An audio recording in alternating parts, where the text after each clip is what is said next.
Hi friends, ரொம்ப ஈஸியாக chicken fry எப்படி பண்ணலான்னு பார்க்கலாம் வாங்க. ஒரு கடாயில் எண்ணெய் ஊற்றிக்கிட்டு 250 கிராம் சிக்கன் எடுத்துக்கிறேன். இது வந்து எலும்பில்லாத சிக்கன் போட்டுட்டு ஒரு கரண்டி எடுத்து ஒரு கிளறி விடுறேன். கிளறி விட்டதும் இது ஆல்ரெடி மஞ்சத்தூளில் வாஷ் பண்ணியிருக்கேன், அதனால மஞ்சத்தூள் சேர்க்கலை. இப்போ கொஞ்சமாக உப்பை சேர்த்துக்கிறேன். உப்பை சேர்த்துக்கிட்டு நல்லா கிளறி விடுறேன். இதுலேயே வந்து சிக்கன்லேயே நல்லா உங்களுக்கு தண்ணி வரும், அதனால் சிக்கன் வேகிறதுக்கு நீங்கள் தண்ணி ஊற்ற தேவையில்லை. பாருங்கள், கிளறி விடும்போது எப்படி தண்ணி வருதுன்னு. இப்போ வந்து கொஞ்சமாக மிளகுத்தூள், கொஞ்சமாக சீரகத்தூளை ஆட் பண்ணிக்கிறேன், கொஞ்சமாக மிளகாத்தூளை ஆட் பண்ணிக்கிறேன். இப்போ தட்டி வச்ச பூண்டு ஆட் பண்ணிக்கிறேன். ஆட் பண்ணிவிட்டு நல்லா கொதிக்கும்போது தண்ணி வந்து நல்லா சுண்டிடுது பாருங்கள்.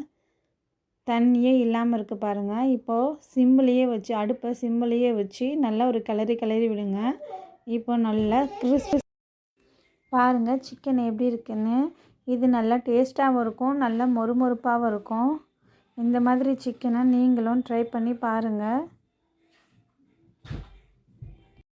கடைசியாக இருக்கும்போது கொஞ்சமாக கொத்தமல்லி போட்டு இறக்கிடுங்க. பாருங்கள், டேஸ்ட்டான சிக்கன் ரெடி. Thank you friends.